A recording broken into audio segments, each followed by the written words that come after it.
Hello everyone, welcome back to my channel. তো আমি মৌমিতা আবারও চলে এসেছি তোমাদের কাছে নতুন একটা ব্লগের সাথে। আমার চ্যানেলের পক্ষ থেকে তোমাদের সকলকে জানাই অনেক অনেক অনেক প্রীতি, শুভেচ্ছা, অভিনন্দন। আশা করছি তোমরা সকলে খুব ভালো আছো, আমিও ভালো আছি। তো সকলকে জানাই গুড মর্নিং, সুপ্রভাত, সমস্ত কিছু।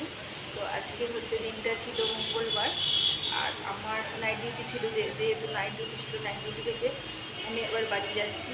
তো রাস্তাঘাটের প্রচুর খারাপ অবস্থায় জন্য মাথাটা সমস্ত কিছু চেপে নিয়েছি, চেপে নিয়ে তারপরে বাড়ি যাচ্ছি। তো আমার ডিউটির যে পার্টনার, সে এখন এসে পৌঁছায়নি, সেই জন্য ওয়েট করছি। এখন ঘড়িতে বাজে 8:30। তো আমার ডিউটি শেষ হয়ে গেছে 8টা। তো ওয়েট করছি, তারপরে বাড়িতে গিয়ে কী করছি না করছি সেগুলো তোমাদের সাথে সমস্ত কিছু শেয়ার করছি। আর এই দেখো, রীতিমতো আমি ডিউটি থেকে আসার সময় বাজার থেকে হয়ে একেবারে বাড়ি ফিরছি। আর দেখতে পাচ্ছ তোমরা সকলেই যে একটা ক্লিনিক প্লাসের ডিল পুরোটা কিনে নিয়েছি। আর এদিকে দেখো আমি কি কি বাজার করলাম সেগুলো তোমাদের দেখাই। তো বাজারের মধ্যে কি কি আছে সেগুলো তোমরা নিশ্চয়ই দেখতে পাচ্ছ।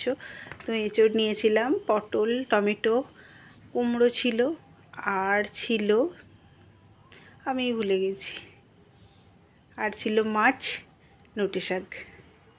তো এটুকুই বাজার করেছি। আর কি মাছ নিলাম তোমাদের কিছুটা দেখাই। এই দেখো, এখানে ছিল চিংড়ি মাছ, আর ছিল লাইলন টিকা নিয়েছিলাম। যেহেতু আমার মেয়েরা খুব একটা রুই মৃগেল মাছ খেতে চায় না, তো লাইলন টিকা মাছটা যেহেতু কাঁটা কম, ওই জন্য ওরা খেতে একটু পছন্দ করে, তো সেহেতু সেই সমস্ত কিছুই নিয়েছিলাম। আর এদিকে দেখো আমি কাঠের উনুনে রান্নাগুলো বসিয়ে দিয়েছিলাম। তো এখানে একটা সবজি বানিয়ে নিয়েছিলাম। আর দেখো, আমি যেহেতু রান্না করার সময় আমি প্রেসার কুকারে আলুগুলো সিদ্ধ করে নিই, কারণ তাতে একটু সুবিধা হয়। এদিকে দেখো, ওবেলার জন্য আমি ঘুগনি করে নিয়েছি। আর তারপরে সেরকম কিছুই রান্নার আজকে আইটেম করেছিলাম না, কারণ আজকে শরীরটা খুব একটা ভালো লাগছিল না। তো রাত্রিরের জন্য ঘুগনিটা বানিয়ে নিয়েছিলাম। আর এদিকে দেখো মাছগুলো ভেজে নিচ্ছি। আর এই দেখো মাছগুলো তো ভেজে নিচ্ছি।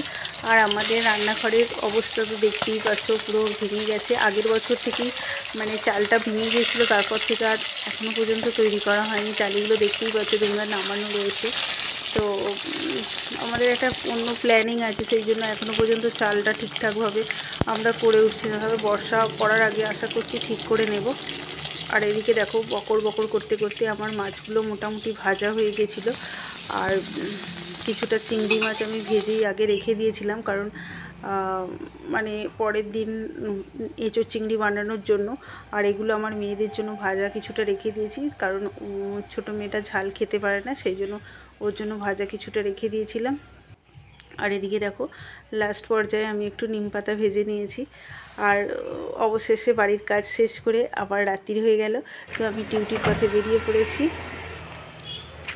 তো রাস্তায় আছি। আর তার মধ্যে দেখো এই মুহূর্তে আমি পৌঁছে গেছি। তো ঠিক আছে, গুড নাইট, টাটা।